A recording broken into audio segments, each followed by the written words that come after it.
what I want to dork out on now is anatomy. So I have some diagrams to show you. And then I also have my pelvis model. Cool, there she is. So there's a lot of words and red lines and stuff. And I'm on a crusade. A lot of textbooks have really unrealistic looking genitalia still, and they've named things that in ways that are just anatomically incorrect. So I'll explain all of this in a sec. But what I like about this diagram is that what you can't see are their sort of invisible little pinchers that are holding the labia open. Nobody's body looks like this at rest. The vaginal canal, when there's not something in it, it kind of sinks closed, and the labia are closed. But for demonstration purposes and educational purposes, they've got them kind of splayed open, and they've taken the metal tools that hold the body open out of the picture. So it looks like, oh, this is just how a normal vagina looks. It's not true. In a moment, I'll show you a beautiful gallery of a lot of different looking labia so that you get a sense for what normal is. And by that, I mean, there is no normal. There's a crazy range. But what we see in most textbooks are these very immature looking labia. Even this one is not very mature. Most women's labia are much more voluminous.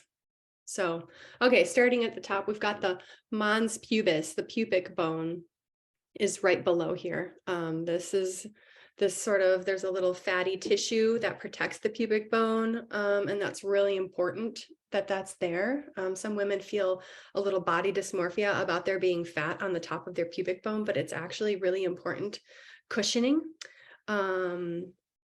Actually, from an anatomy of arousal perspective, the mons pubis, a lot of the connective tissue runs up and over the pubic bone there that can be really sensitive. So when you're working to kind of get to know and relax any part of your body that if you decide to kind of take my homework towards the end of this course to do some self-exploration, working with the mons pubis and relaxing some of the tissues there just by doing some circular motions on the tissue and on that fatty pad can do a lot for the internal anatomy to relax it and to release tension from inside of your body. Some of that is exacerbated by that holding in belly habit. Now that I mentioned it, maybe you remember, you can relax your belly. Cool. So this is the mons pubis. So I'm going to skip down to the prepuce of the clitoris. This just means like it's actually the female version of foreskin. It's the hood of the clitoris that this is pointing at. And then you see the glands of the clitoris right here, that little button. Okay. The frenulum is a frenulum is a piece of skin that it sort of attaches one thing to another. Like there's a frenulum underneath your tongue. And it's sort of, it's sort of like a tent stake. It's meant to stabilize and anchor.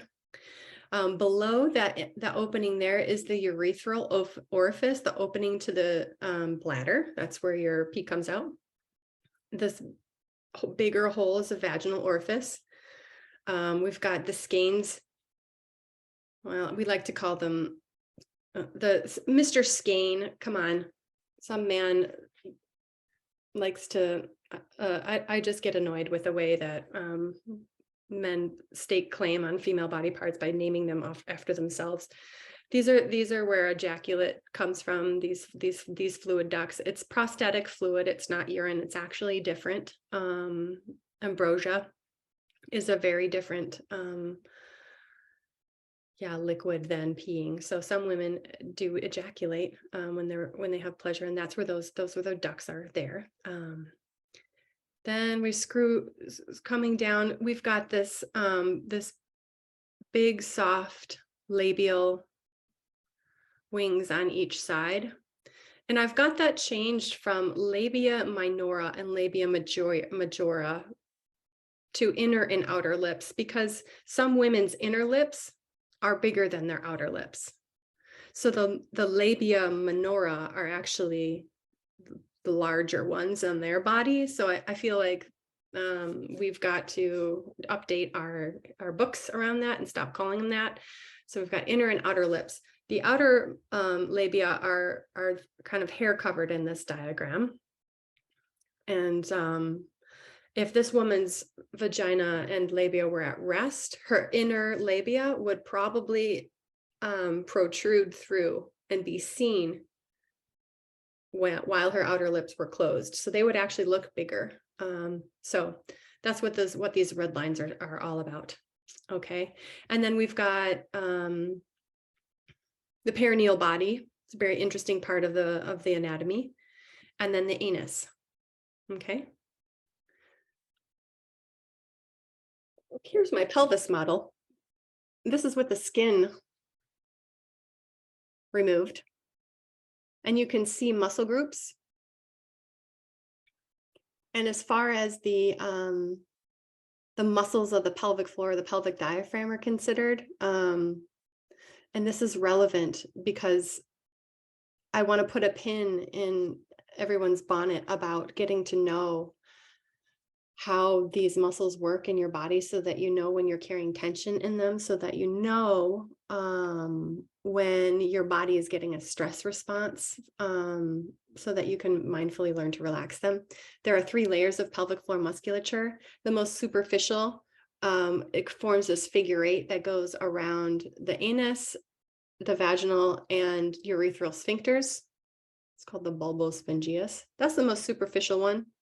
The next layer deeper, transverse between the 2 ischial tuberosities, these 2 sitting bones here, it goes kind of between them. And it's undifferentiated at the perineum. I said the perineum was an interesting point. This is just like a really big muscular band here, where the first layer of pelvic floor musculature and the second layer of pelvic floor musculature kind of weave together. And that's a really interesting point on your own body to massage or do pressure point on to relax the first 2 layers if you're feeling tense. And then the 3rd layer is actually inside, which I'm going to have to give you a little orientation of your internal anatomy before I can show that to you. So this is the inside of a female pelvis. There are 3 major organs there, and I'll show them to you as I take them out, and then I'll show you the 3rd layer of the pelvic floor at that point. So down here, this is the bladder. It rests against the front of the pubic bone. Behind it, we've got the uterus, the fallopian tubes. They kind of wing up like this. And the ovaries, which are underneath there. I'm going to take these out so that you can see. There's the bladder, the uterus, and the vaginal canal, the little ovaries, fallopian tubes, broad ligaments. And then we've got the colon, which attaches up to the large intestine and the small intestine, and that comes out. So from there on the inside, here's the deepest layer of pelvic floor musculature. It's shaped sort of like a horseshoe. You see that? Where there's like an empty area where the downspouts from those major organs go down through and out of the body. But all this muscular tissue here and here is the internal deepest layer of pelvic floor musculature. It's called the levator ani. That literally means ass lifter. So sometimes when women have had babies and their pelvic floor is weakened from the exertion, their butts fall down. And that's often a case that the levator ani is inactivated in combination. It works very closely with the glutes. So if the glutes you're having trouble firing your glutes for whatever reason, it might be because you're weak in your deepest layer of pelvic floor musculature. That is a whole nother conversation. We're not going to get into all those deep muscles too much now, but this is one last thing, not a very realistic interpretation, because in your body, it's not this floor. It's not a floor. I don't even like to say floor. I like to say diaphragm, because it's actually more like a dome that responds to breath. This looks like it's just this flat floor. This is modeled after a cadaver, essentially. And it's the best we can do with a model. But in a living body, in a living pelvis, there's more of a domed experience in the pelvic diaphragm that mirrors what the breathing diaphragm does. So when you inhale, they both drop and lower and sort of widen. And then when you exhale, they rise up slightly, like doing like this. So if you close your eyes and just feel, we did that awareness here with the hands at the ribs to get in touch with the breathing diaphragm. Imagine deep inside of your pelvis, they're like jellyfish that match each other. Right, there's like one swimming on top of another. When you inhale, they sort of widen and broaden. The one in the pelvic diaphragm matches the one in the breathing diaphragm. And then when you exhale, it's like they scoot themselves forward in the water by doming back up. So do that a few times and just imagine it if you can't feel it.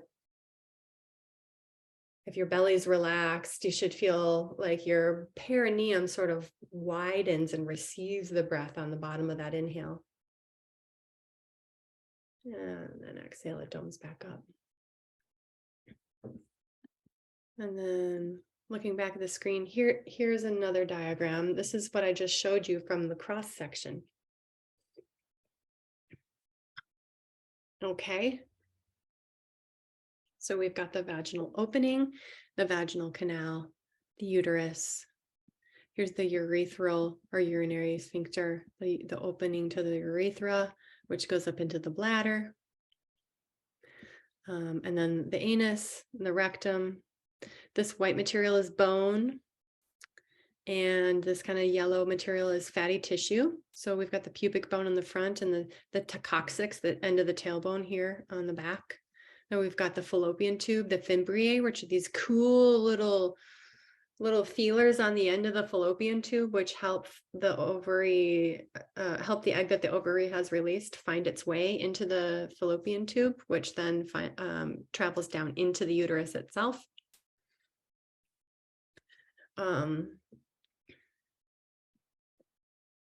Okay. So there's that little bit of anatomy. Oh, and I wanted to show you the labia gallery.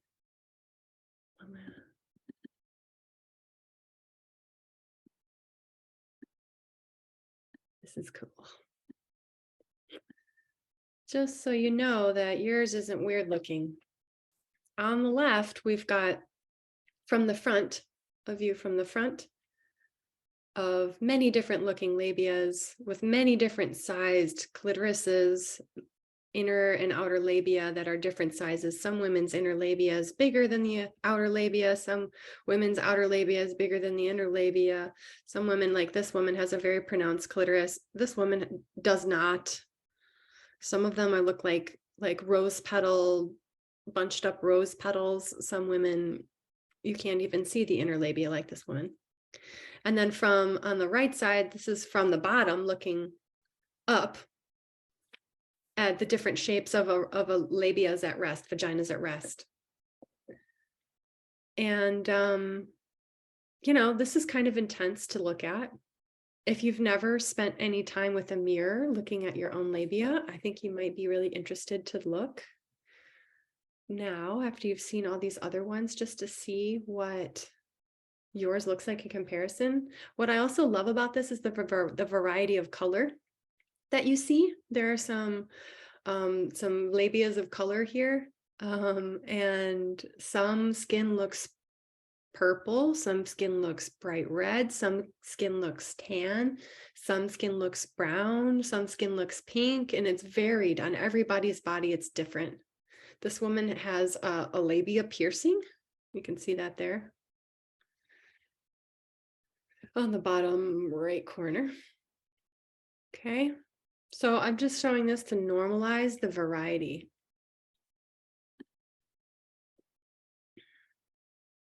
So cool.